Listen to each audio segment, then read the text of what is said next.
Mga pananaw at opinyon na ipinapahayag ng mga tagapagsalita at mga panauhin sa programang ito ay hindi sumasalamin sa polisiya o posisyon ng himpilang ito. Para sa pinakabago at makabuluhang impormasyon at kaalaman mula sa Ministry of Human Settlements and Development, narito na ang programang MHS Delivers. Hatid ng inyong mga tagapaglingkod na information officers na sina Salembay Abdullah at Juwayriya bin Emran Muhammad kasama si Hamsari Pala. MHS Delivers, sumasahimpapawid upang maiparating sa inyo ang mga dapat ninyong malaman ukol sa mga serbisyong pabahay, regulasyon at hanap buhay para sa bawat pamilyang Bangsamoro.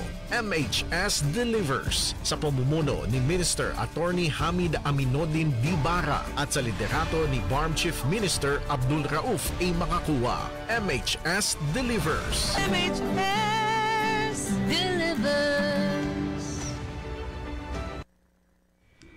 A'udhu billahi minash shaitanir rajim. Bismillahirrahmanirrahim. Subhanaka la ilma lana illa ma 'allamtana innaka antal alimul hakim. Glory be to you, Allah subhanahu wa ta'ala. We have no knowledge except what you have taught us. Verily it is you, the all-knower, the all-wise. Assalamualaikum warahmatullahi wabarakatuh. Isa ho nga napakaganda, mapagpala at makatahanang umaga ho sa ating lahat, and welcome sa ating programang MHS Delivers. Ito ho ang programa sa radyo na hatid sa inyo ng Ministry of Human Settlements and Development o MHSD, ang tinaguriang housing arm ng Bangsamoro Autonomous Region in Muslim Mindanao. Ngayon ay araw ng Huwebes at tuwing ganitong araw tayo ho ay nagkakatagpo at nagkakasama-sama sa Himpapawid para sa ating programang isang oras na programa na maghahatid sa inyo ng pinakabagong update patungkol sa mga programa, mga proyekto at mga aktibidades na isinasagawa ng MHSD for the benefit of every Bangsamoro family na nangangailangan ho ng programang pabahay at syempre ang ating mga local government units na nangangailangan ng technical assistance mula sa MHSD at ang pagsiguro na napapanatili o sustainable ang lahat ng real estate projects na ipinapatayo o ini-establish dito ho sa Bangsamoro Region. Ngayon ay ika-16 sa buwan ng Oktubre taong 2025 at ika-24 sa buwan ng Rabiul Akhir 1447. And this is our 242nd episode ng ating programang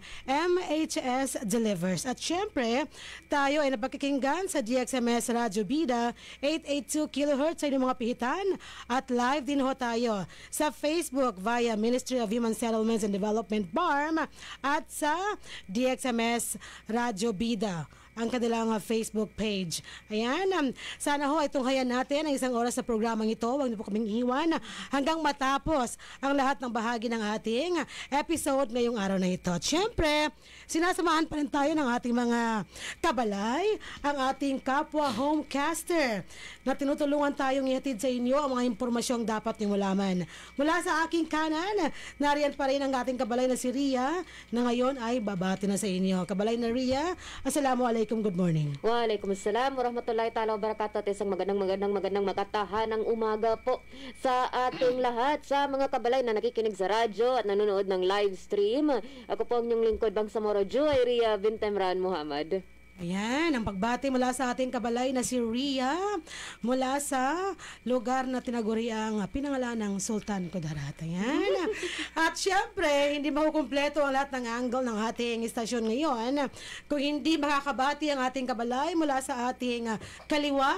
Nariyan naman si kabalay na Hamsi, nababati na sa inyo. Assalamualaikum. Good morning, Hamsi. Waalaikumsalam warahmatullahi ta'ala wabarakatuh, Ma'am Sally. At makataanang umaga po sa lahat ng ating mga kabalay na patuloy pa rin tumatangkilik sa ating programang MHS Delivers. At welcome po sa aming panibagong episodyo ng aming programa kung saan isang oras na naman po tayong magsasama-sama para sa mga makabuluhang talakayan at mga bagong kaganapan ng aming ministeryo. At ako po ang ninilingkod, Bangsamoro Sari Pala. Yan naman po ang pagbati mula sa ating kabalay na si Hamsi. The keyword there is makabuluhan. Sana ho ay lahat ng aming impormasyon ibinabahagi sa inyo ay magkaroon ng kabuluhan sa inyong mga sarili at of course inyong mga pamilya. Yan. At magpapatuloy ho tayo sa ating episode ngayong araw na ito. Marami dalawa ang nakalaang balita ngayong araw na ito para sa ating episode. At syempre hindi mawawala ang ating IPH, ang ating HSF, ang ating napakahalagang MHS Discusses. Napakahalaga ng ating topic ngayong araw na ito na may kinalaman po sa ating mga internally displaced persons o IDPs. Mamaya yan, tunghayan natin ang pakikipanayam ng ating kabalay na si Ria sa ating napakahalagang resource speaker para sa ating topic ngayong araw na ito, which is, ano nga ba yun kabalay na Ria, ang ating magiging topic ko ngayong araw? Status of internally displaced persons o IDPs in the BARM bilang isa sa mga episodes natin ngayong buwan ng National Shelter Month. Ayan, tama yan kabalay na Ria. It reminds me na ang ating episode ngayon ay kabahagi pa rin ng ating pagdiriwang ng ating National Shelter Month ngayong 2025. Pangilan nga kabalay na Hamsi and Ria? Pang 30th? Yes, it's the 30th. Dahil naumpisahan ang ating pagdiriwang ng National Shelter Month 30 years back. And that was 2000. Before me. 1995, that's right. Grabe, 1995 was 30 years ago. Oh, 30 years ago. Wag nang magbilangan. Baka mapatras pa tayo. Ikaw yung nagpabilang sa amin. Magkabistuhan tayo rito. Binabilang ko kami. May susunod pa sana. Wag na. O sige. 30th National Shelter Month po ngayong taong 2025 with the theme, sabay tayo, Building Homes, Building Happiness. Ayan. Kapag dalisay ho, secured ang ating pananahanan, talaga naman pong masaya ang ating pamumuhay. Ayan, dahil protektado tayo at meron tayong haven, haven kung saan natin bubuuin ang ating mga pangarap at kung saan natin pausbongin ang pagmamahalan ng bawat member ng pamilya. Ayan. At ngayon po, ating tunghayan ang ating, bago tayo magbalitaan ngayong araw na ito, bago ni marinig ang ating updates, sa araw na ito, mangyaring panoorin natin, pakinggan natin ang ating napakahalagang paalala patungkol ho sa ating 9 requirements kung paano kayo makakapag-apply sa ating mga housing units under our affordable housing program. Kabalay na Almansor, please take it away. Nais niyo bang magsimula ng bagong buhay sa bagong tahanan? Lumipat sa bagong struktura at bagong komunidad? Empleyado ba kayo ng kumpanya, opisina o may matatag na hanap buhay? Narito na ang Ministry of Human Settlements and Development sa pangunguna ni Minister Attorney Hamid Aminuddin Dibara at sa suporta ni Chief Minister Abdul Rauf Sami Gambar ay makakuha ang proyektong Economic Housing Loan. Katulad ng mga struktura sa Phase 1 at 3 sa may Barangay Kapiton, Dato Odinsin Suat, kasama ang Phase 2 sa Barangay Samba, Dato Odinsin Suat, layunin ng Ministry pagpatuloy ang mga proyekto sa Cotabato City, Special Geographic Areas, Maguindanao del Norte at Maguindanao del Sur, pati na rin sa island provinces ng Basilan, Sulu at Tawi-Tawi. Narito ang 9 na requirements na kailangan ipasa para mag-avail ng housing loan. Una, filled out housing loan application form. Pangalawa, certificate of employment and compensation. Notarized. Pangatlo, kung may asawa, kailangan magpasa ng marriage contract. Kung hiwalay sa asawa, kailangan magpasa ng separation papers. At kung balo naman, kailangan magpasa ng death certificate of spouse. Pang-apat, payroll o payslip. Pang-lima, proof of billing. Pang-anim, 2 piraso ng 1x1 ID picture. Pang-pito, photocopies ng 2 valid IDs with 3 specimen signature. Kung may asawa, parehong 2 kopya ng IDs na may 3 signatures bawat kopya. Pang-walo, authorization letter na nagpapahintulot sa Pag-ibig Fund na imbestigahan ang beneficiary. At ang huli, pang-siyam, membership status verification slip. Para sa pagpasa ng mga requirements o para sa mga karagdagang impormasyon, maaari kayo mag-chat sa Ministry of Human Settlements and Development,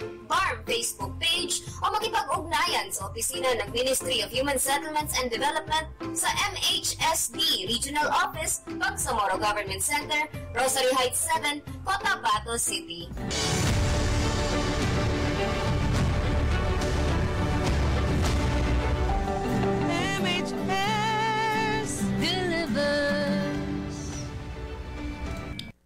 Yes, MHS delivers. At yan po ang ating info dissemination patungkol sa ating affordable housing loan program. Kaakibat natin ang Pag-ibig Fund. At syempre para sa programang ito, ang ating location sa ngayon ay nandyan sa Barangay Samba, Datuudin, Sinsuat, Maguindanao del Norte.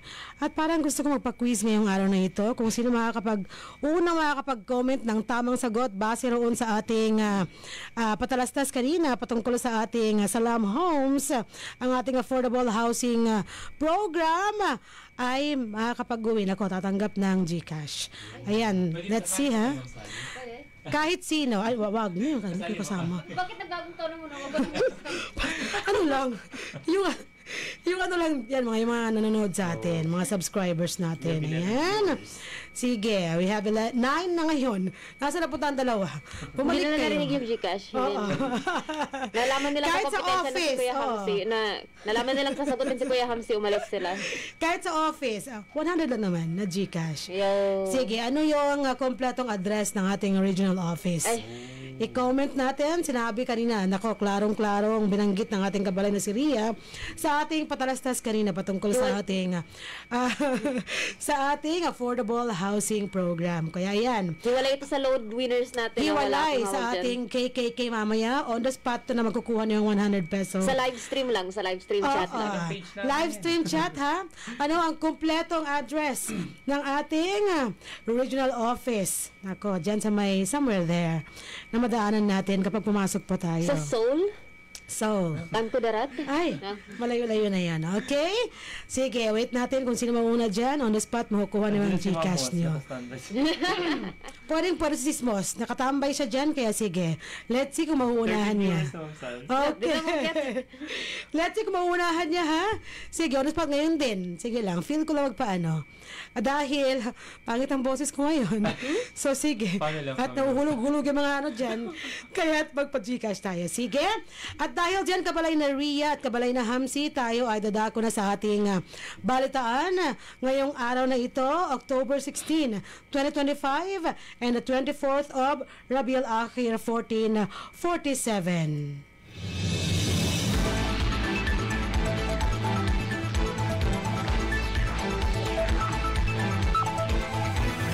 Ang ating headlines ngayong araw, mga stakeholders nagtipon para sa ikalawang BHHSF na nagpamalas ng sustainability at inclusivity sa mga programang pabahay.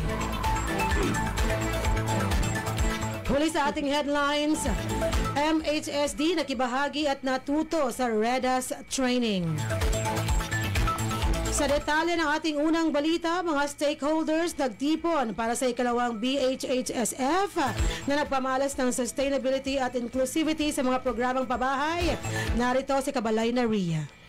Napuno ng impormasyon, inobasyon at kasiyahan ang pinagdausan ng ikalawang Bangsamoro Housing and Human Settlements Forum o BHHSF, kung saan nagtipon ng mga opisyal ng gobyerno, policy makers, development partners, speakers at iba pang mga stakeholder na nagkaisa upang ipakita ang suporta at estratehiya sa sustainable at inclusive na pabahay na nagtatakda ng bagong pamantayan para sa regional development.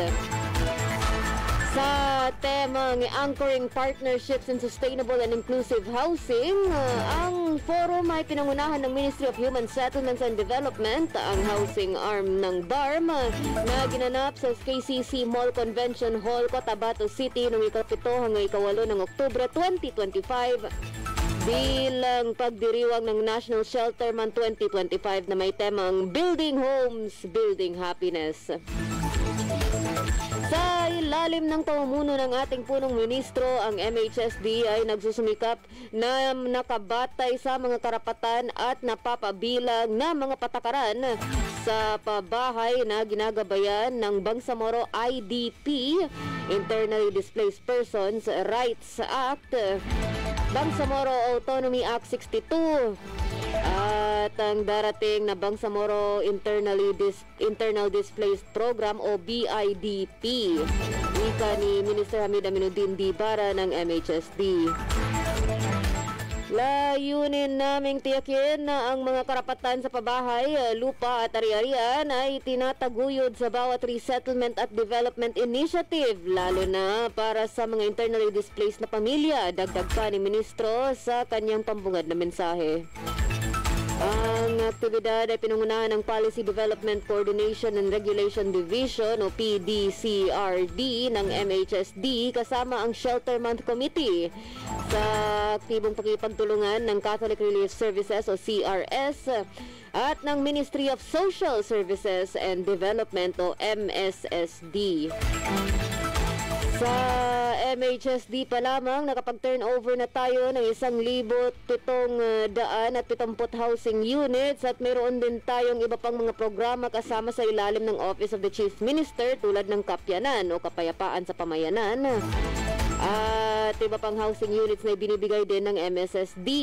Ito ang ilan sa mga critical na dahilan kung bakit nakamit natin ang ilang mga development gains tulad ng pagbawas sa ating kahirapan. Wika ni Cabinet Secretary Muhammad Asmin K. Pendatun na binigyang diin ang mga programa sa pabahay bilang isa sa mga pangunahing saliks na humahantong sa pagbawas ng saklaw ng kahirapan sa rehiyon ng Bangsamoro. Upang magtatayo hindi lamang ng mga tahanan, kundi ng mga komunidad na matatag, inklusibo at nakabatay sa dignidad at kapayapaan, ang ating mga pagsisikap sa mga human settlements ay hindi lamang tungkol sa pagtatayo ng mga pisikal na istruktura. Ito ay tungkol sa pagtiyak na ang bawat pamilyang Bangsamoro ay may akses sa ligtas na tirahan, ligtas na lupain, at kinabukasan na nakaugat sa katatagan at katarungan. Wika ni Bangsamoro Director General Ismail W. Ibrahim sa kanyang pagtanggap sa mga kalahok at pagbibigay diin sa tema ng forum at kung paano nito sinasalamin ang bisyon ng gobyernong Bangsamoro. Ang paninirahan ay isang aspeto na kailangang tugunan ng gobyerno ng Bangsamoro. Mayroon tayong mabilis na pagdami ng populasyon, panloob na migrasyon sa mga sentro ng lungsod. Dumarami na mga natural na sakuna at maraming displacement. Marami sa mga ito ay nagre-resulta sa kabuuan o bahagyang pinsala ng mga bahay. Kaya ang forum na ito ay magandang plataforma para sa mga pag-uusap tungkol sa gawaing naghihintay sa hinaharap. Pagbabahagi ni Attorney Raisa H. Jajuri, Minister ng MSSD. Ang forum na ito ay higit pa sa isang komperensya. Ito ay isang plataforma ng koordinasyon ng patakaran. Inihahanay nito ang mga pampublikong programa sa mga aksyon ng pribadong sektor ng pag-unlad. Sa pamamagitan ng pagdaraos nito sa panahon ng National Shelter Month at World Habitat Day, pinalalakas natin ang visibility ng pabahay bilang isang karapatang pantao at prioridad sa pag-unlad. Pahayag ni Jonas Tetanco, CRS Country Representative. 3 sesyon sa sustainability ang ginanap sa unang araw na tumalakay sa mga paksa sa construction innovation and technologies, indigenous and locally sourced materials, at green building and energy efficiency. Ang ikalawang araw ng forum ay sumaklaw sa mga paksa ukol sa inclusivity na may diin sa Islamic and alternative housing financing, digital tools for housing access and assistance, at community-driven development for IDPs. Nagtayo rin ng mga information booth ang Pag-ibig Fund, MHSD, MSSD, CRS, TAF na nagpakilala ng League of Moro Women Business Marketing Cooperative at Happy Living Realty and Development Corporation. Nakita natin kung paano ang mga ideya ay maaaring maging partnership at ang partnerships ay magiging gawain. Pinamalas ng forum na ito ang napakalaking hamon sa Bangsamoro Housing Development. Ngunit pinalalakas rin nito ang ating partnerships para sa kaunlaran. Wika naman ni Deputy Minister Alden Asiri na formal na nagtapos sa 2 araw na forum. Ang forum ay naging posible at matagumpay sa tulong ng mga sponsor na kinabibilangan ng CRS, MSSD, GCash, International Organization for Migration o IOM, the Asia Foundation o TAF, Members of the Parliament Honorable Amiruddin Y. Gayak at Honorable Rasol Y. Mitmug Jr. at Chamber of Real Estate and Builders Associations Incorporated o CREBA. Para sa mapayapang paumuhay at maunlad na pamahay, ako po ang inyong lingkod Bangsamoro Juwayria bint Emran Muhammad nag-uulat.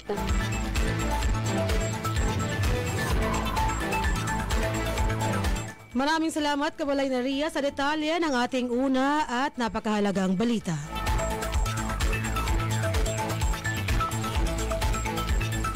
Samantala, MHSD nakibahagi at natuto sa REDAS training. Aktibong nakibahagi ang mga piling empleyado ng Ministry of Human Settlements and Development, ang housing arm ng BARM, sa pagsasanay ukol sa Rapid Earthquake Damage Assessment System o REDAS na ginanap sa Sunlight Hotel, Puerto Princesa City, Palawan noong Setyembre 15 hanggang 19 taong kasalukuyan.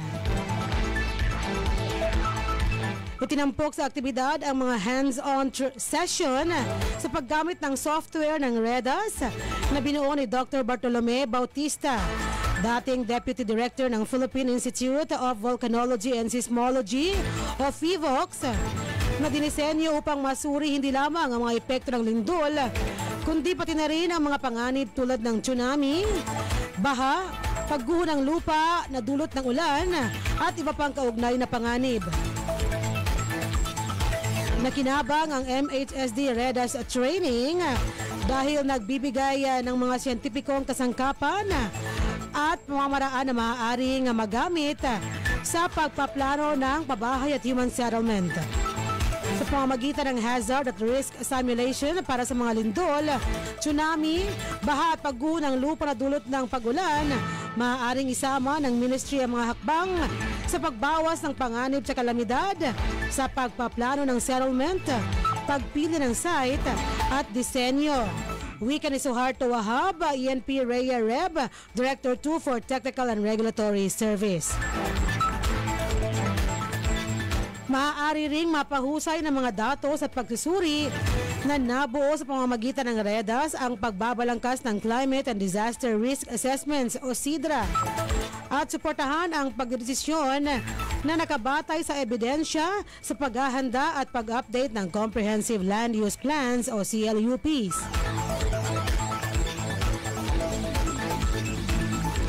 Pinalalakas nito ang kapasidad ng MHSD na tiyaking ligtas, matatag at tumutugon ng mga proyektong pabahay at human settlements sa mga hamon at dulot ng mga natural na panganib na naaayon sa mandato nito na magtaguyod ng mga sustainable at disaster resilient na mga komunidad sa Bangsamoro.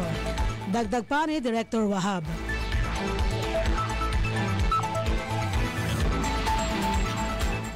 Nasungkit na Engineer Rafzan Mama mula sa Monitoring and Evaluation Division o MED at Engineer Nuruddin Lali mula sa Planning and Design Division o PDD ang top 6 pagkatapos ng overall participation at evaluation ranking. Sinasalamin ng tagumpay na ito ang malakas na kapasidad at pangako ng Ministry sa kahusayan sa disaster risk reduction. Ibinahagi ni Yasir Mama, MED Chief, at kalahok din sa 5 araw na pagsasanay.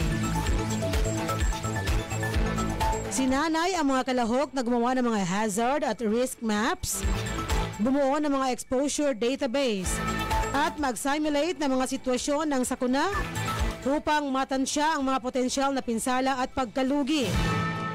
Binigyang diin ng aktibidad ang aplikasyon ng mga output ng REDAS sa paghahanda sa sakuna, pagpaplano ng contingency, at mabilis na pagtugon. Sa gayoy pinalalakas ang kapasidad ng mga lokal na tagaplano at tagapamahala sa kalamidad at bawasan ng mga panganib at pahusayin ang katatagan.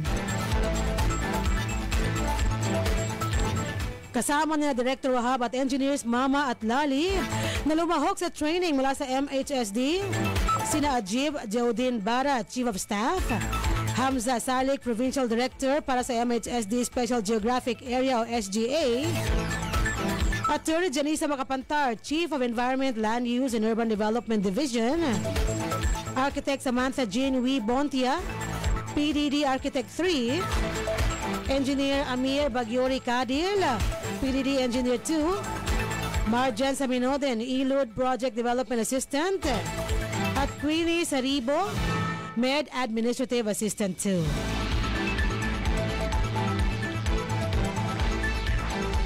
Ang aktibidad ay inorganisa ng Local Government Unit ng Puerto Princesa City, Palawan sa kapagpagtulungan ng Department of Science and Technology o DOST, FIVOX, REDAS. Para sa mapayapang pamamahay at maunlad na pamumuhay ng Bangsamoro, ang inyong lingkod sa Lembay Abdullah nag-uulat.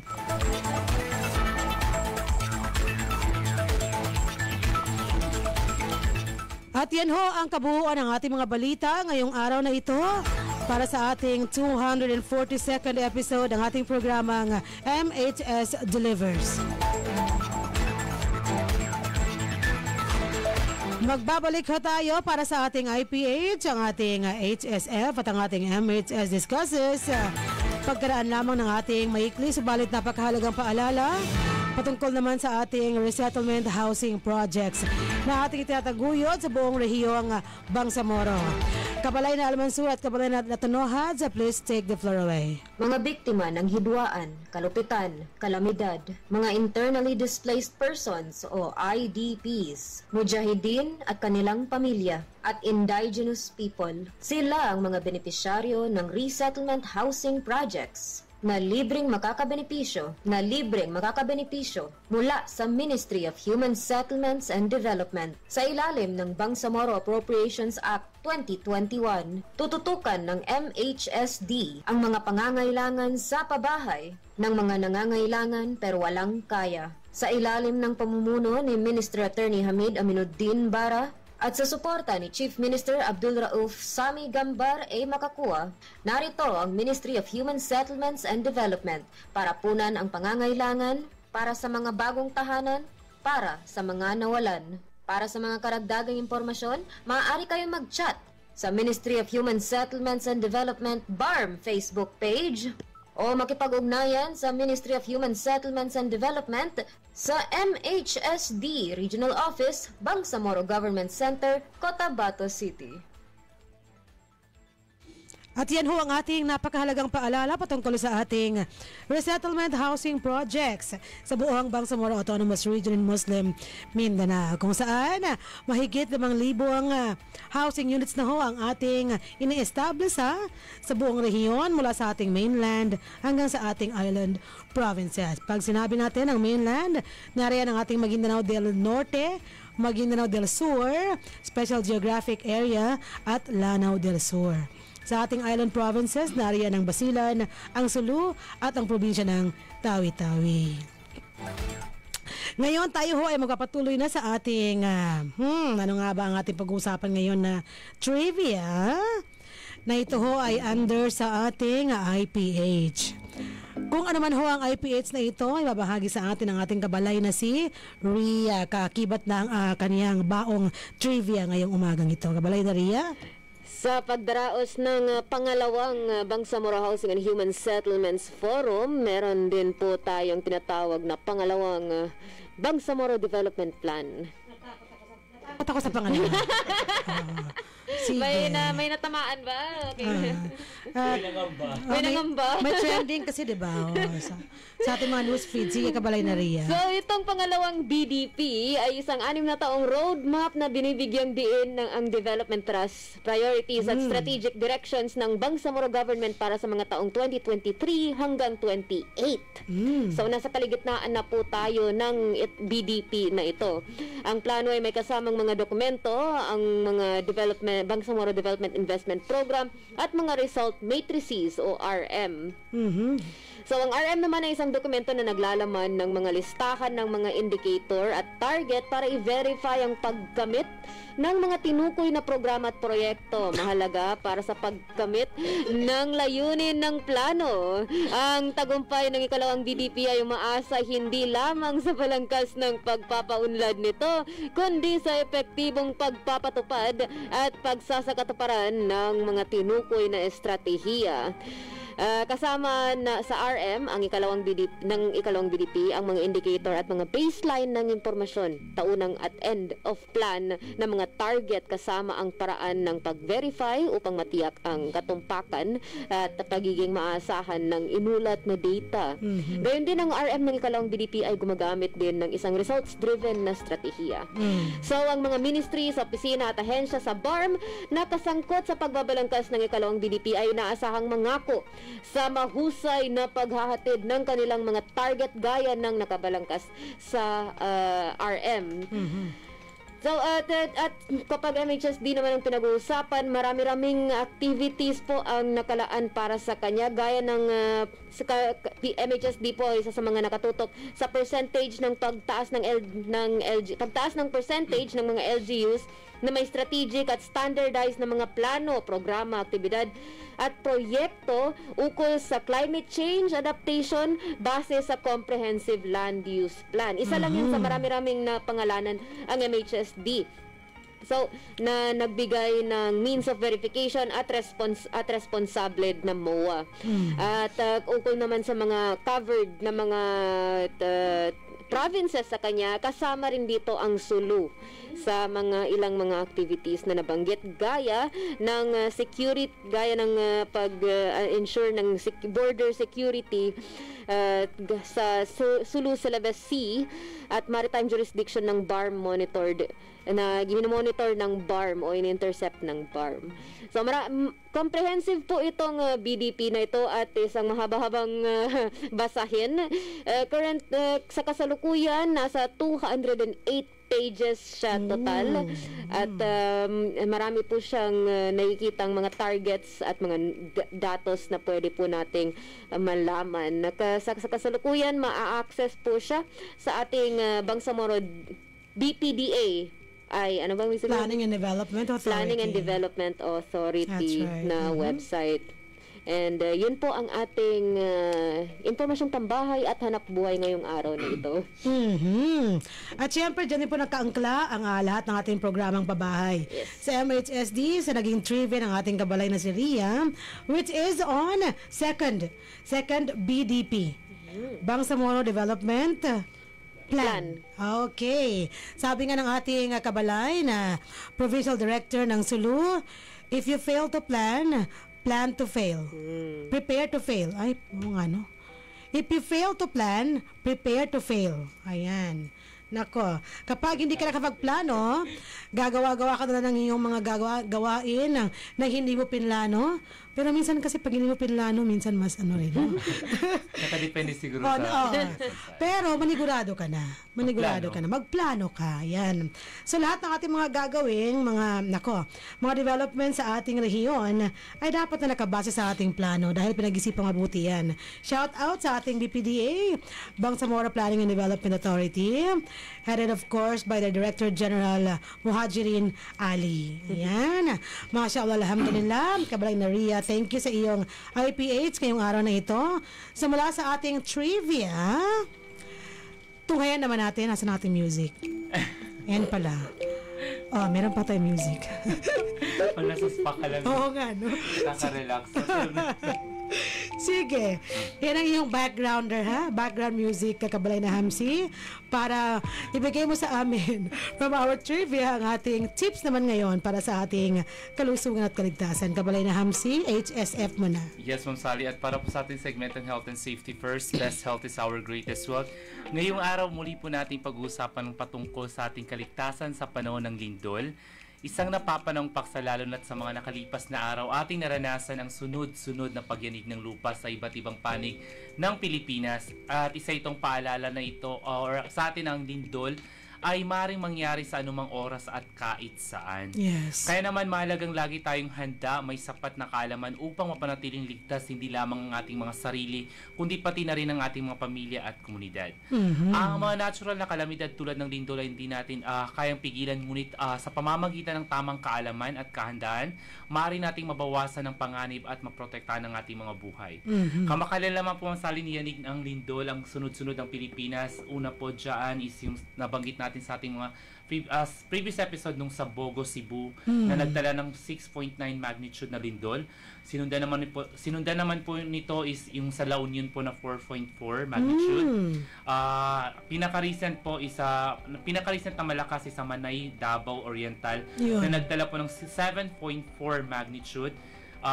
That's around 9:43 AM at ng pagkagabi naman po sinundan naman po ng aftershock na 6.8 magnitude naman po around 7:12 PM po, Ma'am Sally. Yes, natin lahat yan.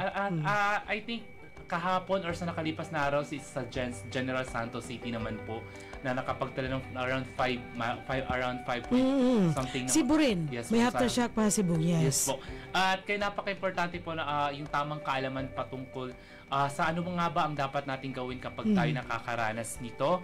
At ang insidente nito ay nagpapalala din sa atin kung gaano kahalaga ang kahandaan sa harap ng natural na kalamidad tulad ng lindol. Kaya narito ang kanilang dapat gawin or tayo ang dapat natin gawin bagong lindol. Lindol, siguraduhin nasa kondisyon or matibay ang ating mga struktura or bahay, gusali, ipa-inspection kung kinakailangan. Pangalawa, maganda ng emergency go bag na may laman tulad ng flashlight, pagkain, tubig, gamot, at first aid kit. Pangatlong, magkaroon ng family emergency plan, tukuyin ang ligtas na lugar ng pagtatagpuan kapag nakaranas tayo ng lindol. At pang-apat, alisin ang mabibigat na gamit na nakalagay sa mataas na lugar upang maiwasan ang pagbagsak. Pang-lima, laging maging familiar sa exit routes at ligtas na lugar ng ating mga tahanan, paaralan, or opisina. At kapag during lindol naman po, gawin natin ng duck, cover, and hold kapag may nagbabagsakan na po ng mga gamit. Yes, so Sally. At lumayo sa mga bintana, mabibigat na kasangkapan at mga bagay na maaaring maulog sa atin. Kung nasa labas naman po tayo, pumunta sa bukas na lugar or umiwas sa poste, puno at gusali. At isa dito sa napaka-importante, Ma'am Sally, dahil karaniwan sa atin is kapag after lindol, pumapasok na po tayo sa mga gusali, which is hindi po talaga tama. Kaya pagkatapos po ng lindol, napaka-importante na suriin muna natin yung ating mga sarili kasama kung may sugat ba or at kung meron magbigay ng paunang lunas at umiwas sa mga nasisirang gusali, poste, bagay na maaring bumagsak sa atin.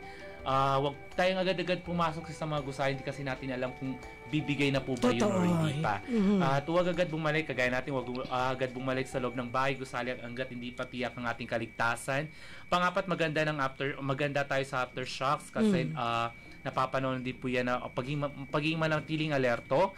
Panglima, makinig sa radyo, TV or opisyal na anunsyo para sa mga babala, tagubilin ng mga otoridad.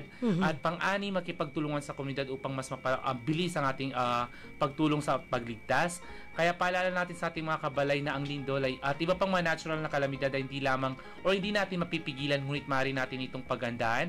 Ang pagiging alerto, may tamang kaalaman at pagkakaroon ng disiplina ay mahalagang sandata upang mailigtas natin mga sarili, pamilya at komunidad sa panahon ng sakuna, ang kahandaan at pagtutulungan ang susi sa ating mga kaligtasan.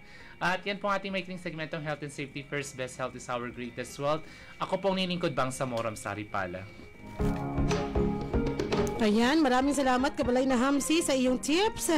Ano nga ba ang dapat gawin kung may lindol? Ayan, di ba? Kabalay na Hamsi dahil nako, tayong lahat dito sa stasyon naranasan natin ang pag-alog. At actually, unang na-realize ko bilang tao rin, masyado matulog. Kasi alam mo na, kung tutulog ka at lumilindol, hindi mo maano kung anong gagawin mo. Yan. And of course, presence of mind. Huwag mag-panic, Kabalay na Hamsi. Dahil kapag nag-panic ka, lahat ng mga dapat mong gawin, makakalimutan mo yon. Dapat kasi kung tabi nga ni Kabalay na Hamsi, pagiging alerto. Pagiging alerto, may tamang kaalaman at syempre handa ka. Kailan man siya mangyayari. Yun ang pinaka-importante. Okay, so, siguro magkakapagkwentuhan tayo sa ating mga kung ano ang kanilang mga karanasan. At sana ho, wala nang maapektuhan pa, no? Lahat ho'y maging handa at maiwasan natin na may mamatay pa kapag may ganito mga pangyayari sa ating kapaligiran, sa ating lugar. At dahil dyan, dahil nakumpleto na natin ang ating balitaan, ng ating IPH, ang ating HSF, Pero ang hindi pala kompleto yung ating pa-contest kanina. Ano nga ba ang eksaktong address ng ating regional office ng MHSD? Malapit na ho hasagot ng ating kabalay, ang aking sisi na si Engineer Muslima Abu Sama, ang ating CLUP Queen. Konting-konti na lamang. Meron lamang hindi nabanggit. Nag-comment siya ulit mag-comment. Nag-comment ba ulit? Sige. Basahin natin, hindi gumagalaw ang aking sa ating desktop. Let's see sa aking cellphone. So sige, eto na ho, tunghayan natin ang pakikipanayam ng ating kabalay na si Ria sa ating guest speaker ngayong araw na ito. Patungkol ho sa ating topic na status of internally displaced persons or IDPs in the BARM. Kung sino ho ang makakasama ng ating kabalay, dito ho natin matutunghayan sa kanyang pakikipanayam sa ating guest speaker mula po sa UNHCR. Ating tunghayan ngayon na. Assalamualaikum warahmatullahi ta'ala wabarakatuh. At narito po tayo muli sa segmentong MHS Discusses para sa ating talakayan ngayong araw na ito. Mapag-usapan natin ang status of internally displaced persons o IDPs sa Bangsamoro Autonomous Region in Muslim Mindanao bilang isa sa mga paggunita natin ng National Shelter Month. And walang iba kundi ang United Nations ang United Nations High Commissioner for Refugees, ang UNHCR po mismo, ang ating kasama ngayong araw na ito at ang kinatawanan ng UNHCR na kasama natin para talakayan ang ating topiko ay walang iba kundi ang Assistant Protection Officer, si Ma'am Corazon Lagamayo. Ma'am Cora, welcome po sa aming MHS Delivers and syukran sa pagtanggap ng aming imbitasyon. Maraming salamat po. It's really an honor to be here and invited in this radio program. So maraming salamat. Thank you.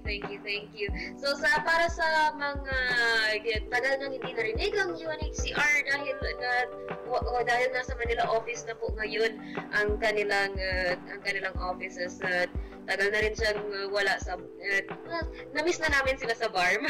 Kumusta na po ang UNHCR itong nakalipas?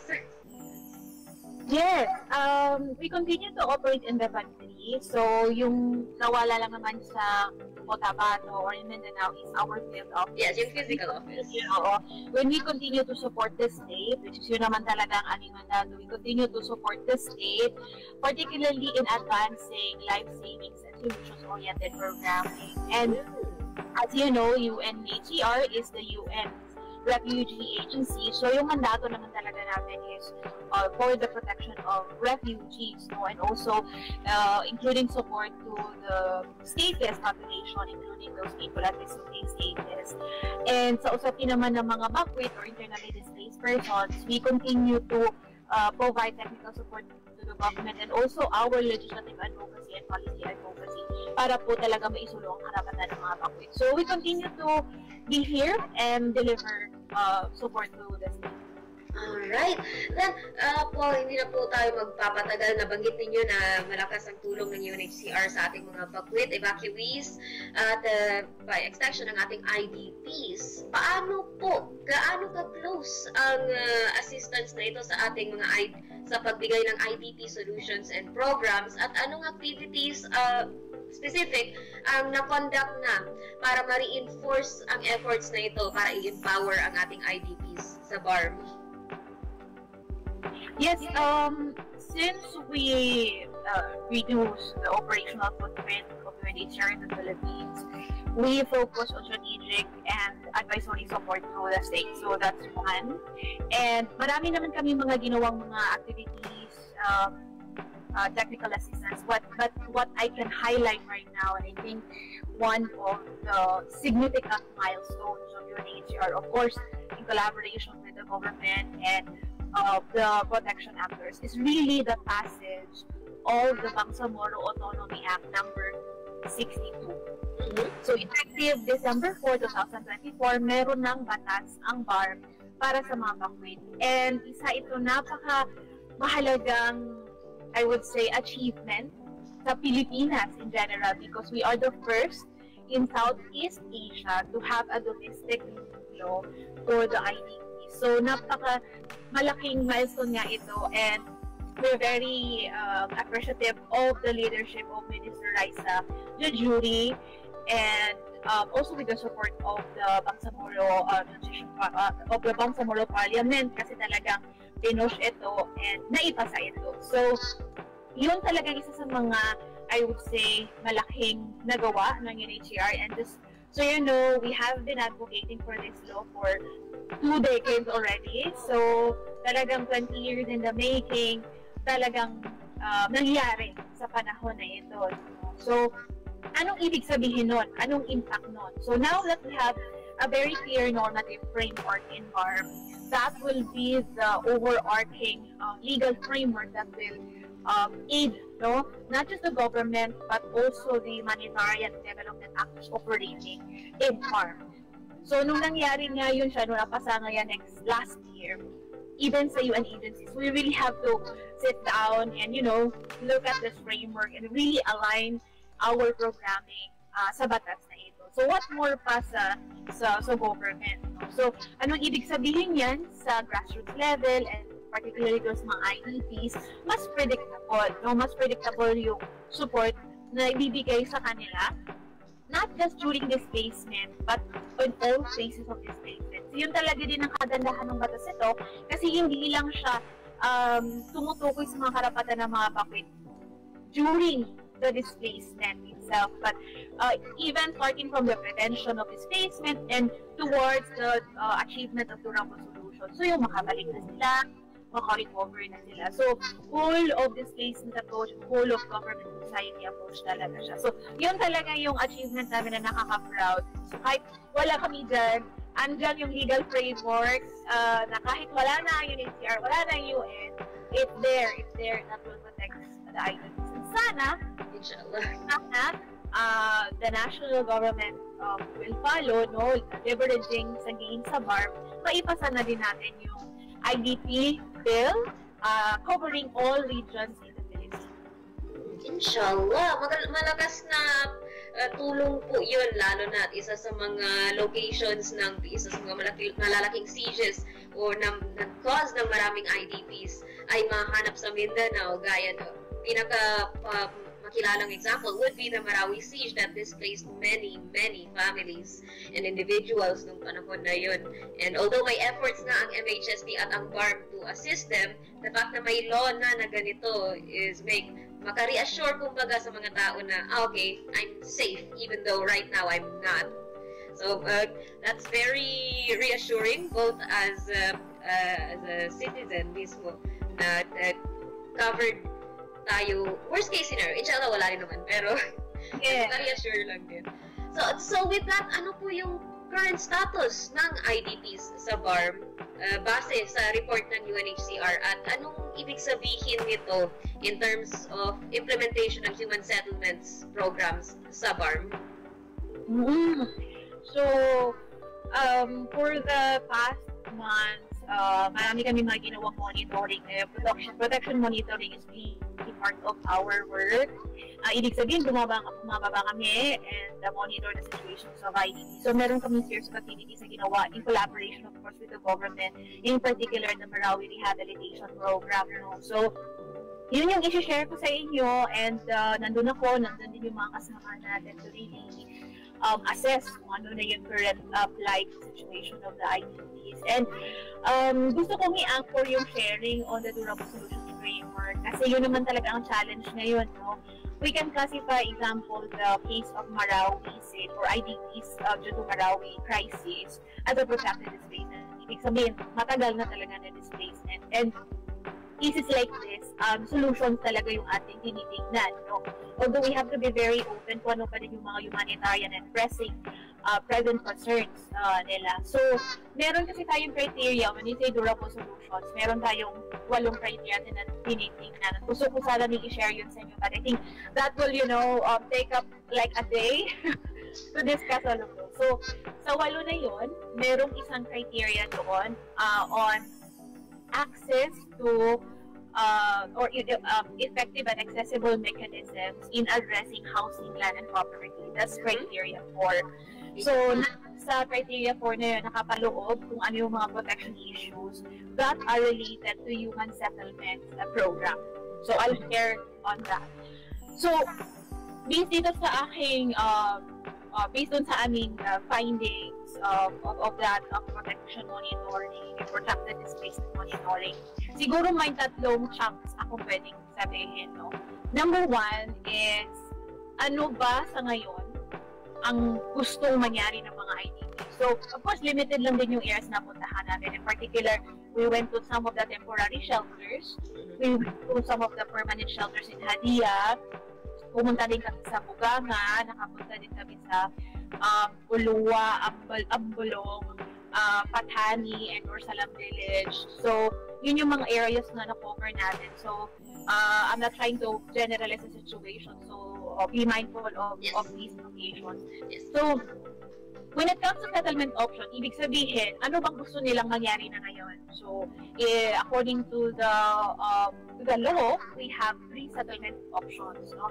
Yung bumalik, yung locally integrate na lang, kung saan sila nag-seek ng refuge, kung saan sila ngayon, or settlement elsewhere. Ibig sabihin, gusto lang pumunta o mag-relocate somewhere. So, yun yung tatlong settlement options. And we found out that halos sa kanila ay gusto talaga bumalik. So, gustong bumalik, in particular, yung mga na-assets natin sa temporary shelters. No? However, yung issues nila ay pwede naman silang bumalik pero wala silang finances to rebuild their lives, particularly to repair their homes. So, yun yung concern nila. And sabi nila na gusto din silang bumalik pag may assistance na ibibigay. So, yun yung mga conditions nila. May ilan pala na gustong mag-locally integrate, pero gusto nila talagang ma-ensure yung protection nila against forced eviction. So kasi like ngayon, doon sa mga temporary shelters, upon the expiration of the lease agreement, may mga naka-experience na secondary displacement, or forced eviction, particularly in Barangay Kilala, Rorogagos. So, may mga ganong sitwasyon na bakwit na nga sila ngayon na nagkaroon naman ng secondary displacement kasi nga wala na silang expired na yung lease at wala silang capacity to pay for the rent. No? So, yun yung mga concern ng mga gustong mag-locally integrate na lang. Yung sa mga gustong mag-relocate somewhere else, ang sa kanila naman ay nagtataka sila bakit may mga permanent shelters pero pending pa daw yung awarding. So, yun yung mga gusto nilang ma-avail and gusto nila sana na may mapping of the permanent shelters kung ilan at kung saan yun para din naman yung mga nag-aantay ng mga matagal na mga nag-aantay ng compensation at gusto na nga ma-relocate, maibigay na yun sa kanila. So yun. So that's for the settlement option. That's the first chunk of the issues that I'd like to share. The second chunk that I'd like to share is more on the compensation. So, the compensation. So, yung mga issues na na-mention nila here, number 1 is on the process and the criteria of the selection of beneficiary. So, medyo lang din kami dun sa surprise kami dun na narinig namin yun kasi this is ilang taon na ba tayo since 2017. So, and yet we are still hearing we are hearing issues on ano ba yung process, ano ba yung selection criteria. So, parang may kailangan tignan doon sa mga issues na yun, sa issue na yun, no? Kasi may mga naririnig tayo ng mga complaints from the IDP themselves. So that's one. Ang lament naman nila is, yun nga, may mga hindi daw, mga eligible na mga beneficiaries pero nakakuha sila ng compensation and even permanent shelter. So, yun, hindi lang, even yun nga, yung mga ma-qualified daw ay hindi nakakatanggap. Second is yung financial constraints. Wala silang kakayahan para na i-push yung application nila kasi yun, that will entail also some cost in terms of the documentation. Some of them, kahit gusto nila, were unable to apply dahil wala nga silang kakayanan to shoulder the cost. Thirdly is delayed. So may mga issues on pending compensation. maintindihan mo yung 3 years, pero may mga nagsabi talaga 7 years. 7 years na hindi pa rin nabibigay yung compensation. And this is, we've heard it particularly from Luwa Angulong. So baka pwedeng matingnan yun ng MCD, no? Kung itong mga cases na ito, no? Particularly those mga qualified na nga. And lastly, yung concern nila na wala masyadong monitoring from the government kung ano yung mga concerns the compensation. So, na-appreciate actually nila pag may pumupunta sa kanila nagtatanong, ano na sitwasyon ninyo. So, maalala ko nga, may isang IDP na nagsabi na parang nakalimutan na po kami, ma'am. So, nakakalungkot. And I think yung presence lang natin, not just the government, but all protection actors, really mean a lot to them. So yun yung second chunk of the issue that I'd like to share. And the third and the last chunk is kung ano yung pwedeng magawa right now to them. Yun nga yung na-mention ko kanina na secondary displacement, no, protection against forced eviction. Security of tenure. So yun siguro yung malaking naitulong ng NHST. Maprotektahan yung security of tenure nila, lalo na po yung mga nasa mga temporary shelters. Kasi nga, marami pa din sila doon. But it's also very important to highlight the good work of the Marawi Rehabilitation Program. So, yung nangyaring protection monitoring, nagbunga din naman. Kasi when we conducted it with the MCP, with the MRP, and Marawi Rehabilitation Program? Yes, narinig talaga nila straight from the IDPs itong mga concern na ito. So, hindi naman sila, very responsive naman sila dun sa concern. So, I think months after nung nag-monitor kami, nagkaroon na ng program ang MRP na i-subsidize na yung renta ng yung ilan sa kanila. So, that's a good response and a very concrete action from the government. And sana, hindi limited resources, of course, sana may mga ibang ahensya na din na tumulong. And baka MHSD, pwede din kayo makatulong on that because this is more, again, on settlement, right? So, yun, security of tenure and protection against forced eviction. And then lastly is yung repair of the dilapidated na mga temporary shelters, no? Pending na itong mga compensation, pending the issuances of the permanent shelters. I think it's very important to take a look at the present shelter conditions of IDPs doon sa temporary shelters. Kasi nga, hindi natin kaya silang bigyan muna ng permanent shelter. So, hindi rin pwedeng kalimutan na lang or pikit na lang tayo sa mga sitwasyon nila, no, na may nagsabi doon sa Bugangan na sa isang room ay nag-accommodate 10 up to 12 persons a room. Sobrang inadequate po yung shelter space doon. Not to mention yung dilapidated na mga roofings, na sobrang tagal na nga nila doon. No? And as I mentioned, wala sila masyadong pinagkakakitaan ngayon. So they really don't have the finances to rebuild it and to make sure that their situation remains to be dignified. So baka pwedeng tingnan din yun ng MHSD na mabigyan sila ng mga assistance to ensure that they are protected, no, right now from various elements pending durable solutions. I believe dahil nasa mandates namin would be permanent settlements. Doon nagkaroon din dati ng concern nung panahon nung paeng na hindi makaprovide ang MHSD ng temporary shelters dahil permanent shelters ang hulog sa amin. Pero ang magawa nga ng MHSD, ngayon na nalaman natin at napaalam ng UNHCR ang mga discoveries na ito is i-coordinate nga ang mga IDPs na ito sa connected agencies sa kanila. So it would be the emergency cluster, READY, MSSD, livelihood programs from MOLE, and magandang opportunity ito na makaupo ulit ang ating mga agencies, ang ating mga BMOAs at tingnan ulit yung mga concerns na ito sa ating mga IDPs, inshallah. And ma-raise din itong concern na hindi lang ito nangyayari sa Marawi. marami tayong IDPs. Some of them even lacking the temporary shelters na nandun sa Marawi. And baka mabigyang attention ulit ang ating mga kabalay, ang ating mga Bangsamoro na nangangailangan talaga ng attention na ito. So, syukran sa UNHCR sa nakalap na information na ito. The fact na magaling kayo all the way from Luzon and to Mindanao, to BARM, para makalap ang data na ito is a mission talaga. Second home ko na ang BARM. Taga-Bukid naman ako, pero second home ko na talaga ang BARM. So, yun. Before we end siguro this part, I just would like to highlight yung very critical role ng MHC as per the Bangsamoro Autonomy Act number 60. So, I was just looking at it very closely.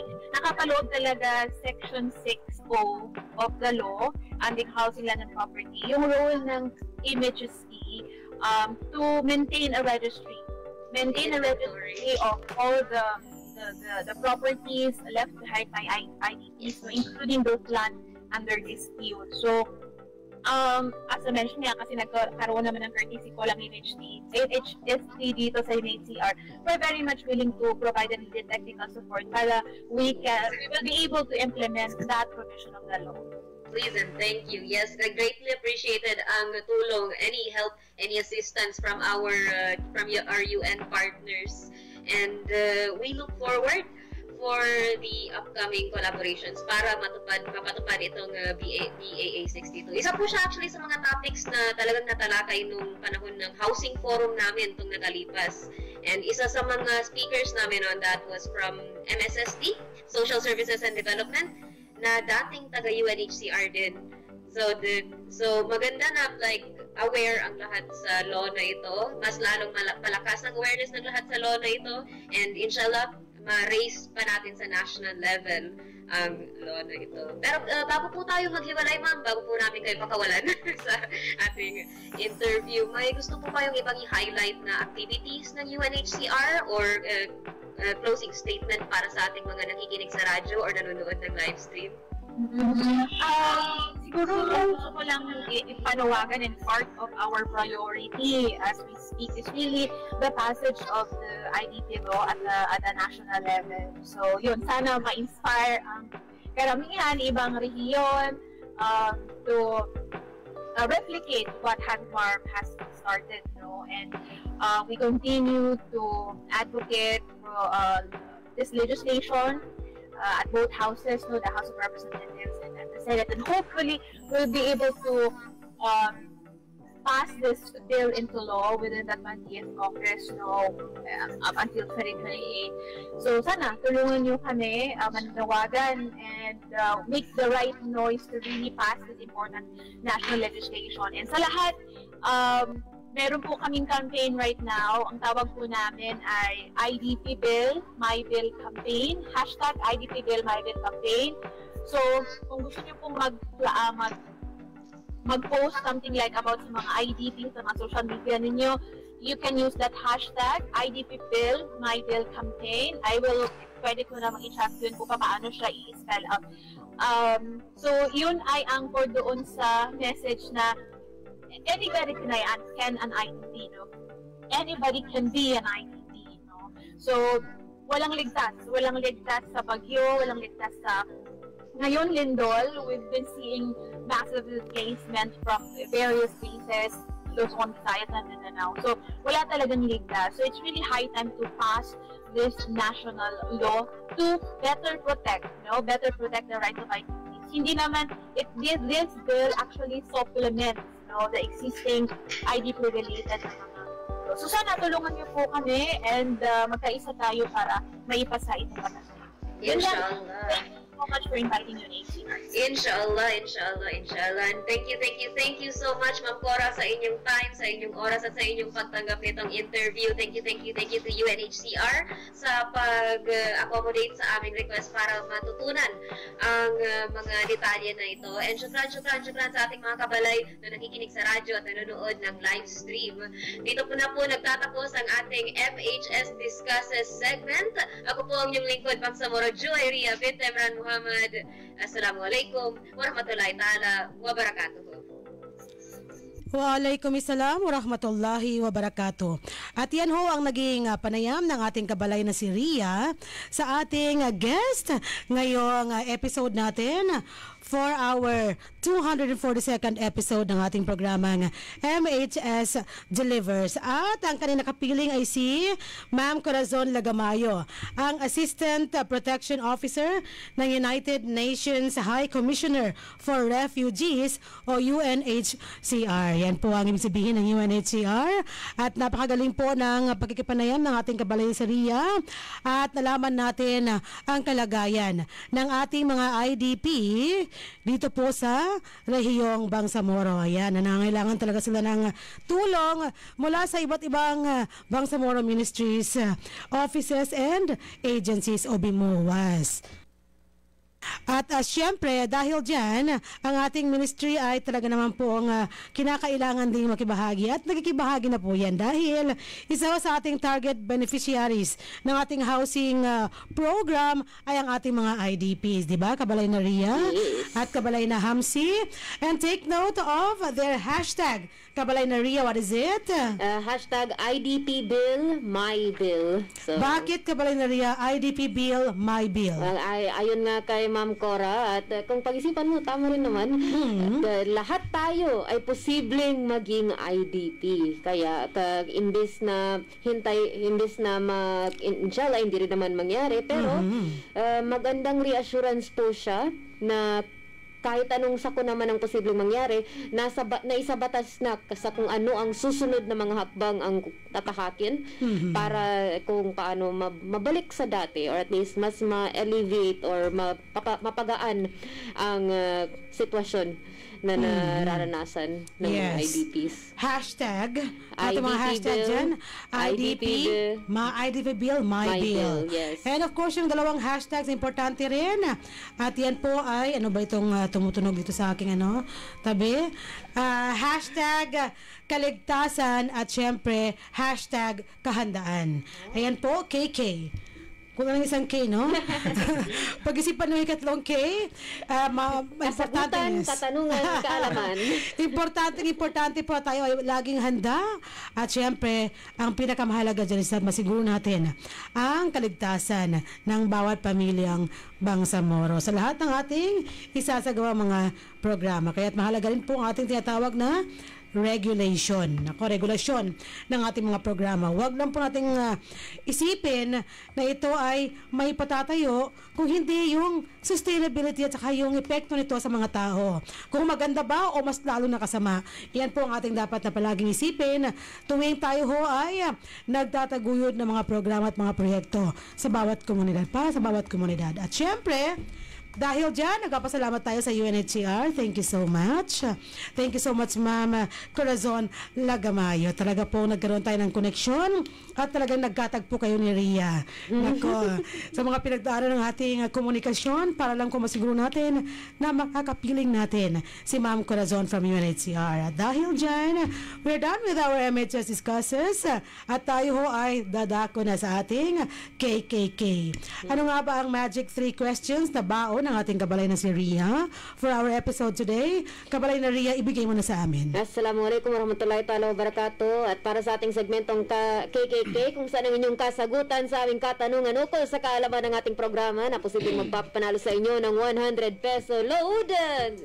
Magsukan muna tayo pa sa lahat ng nag-chat sa ating live stream. At ko i-congrats at was it Ate Mos na nanalo? I think so, dahil tama ang kanyang sagot for the second time.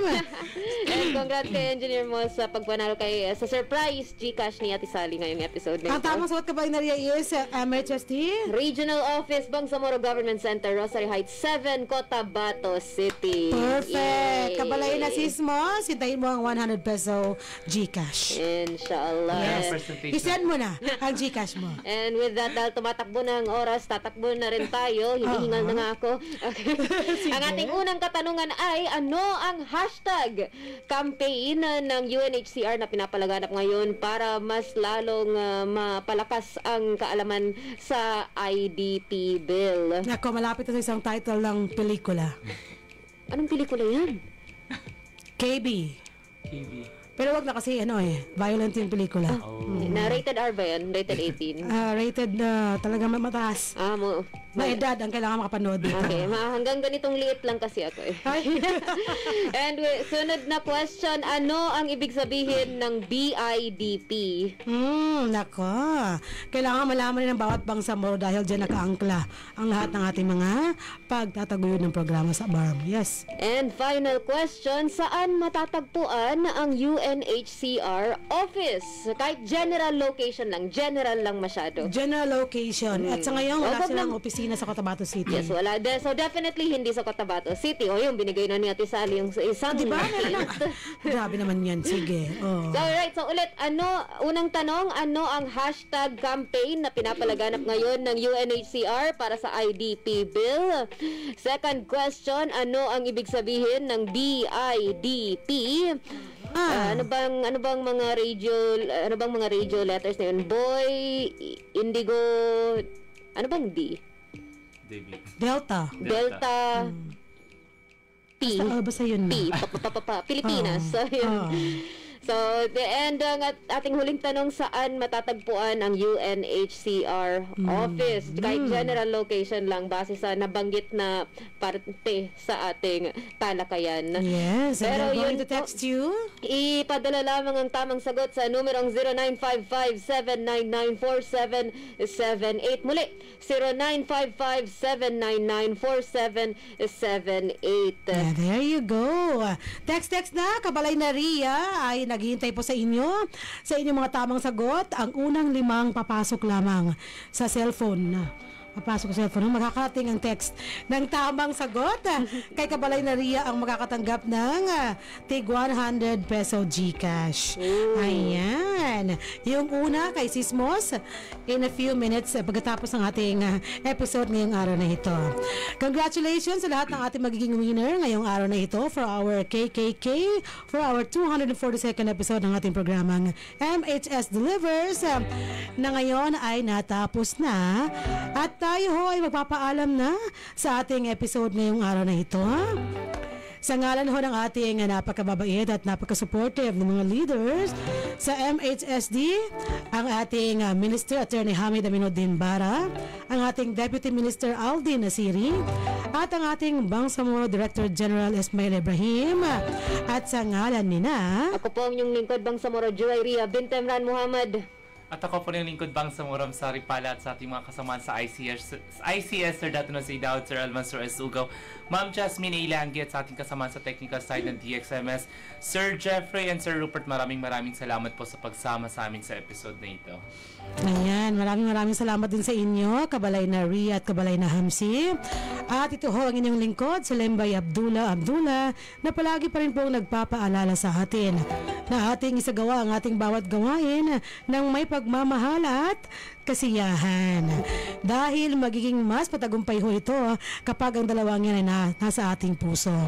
At syempre, dapat isagawa ang ating mga gawain, gabay ang ating mga hashtag na #trabaho ko, ibada ko, #work with excellence and perfection, #our home, our dream, and #building community, building ummah. I-hint ko ito sa sagot ninyo. Hindi IDP bill ang sagot. Kulang yun.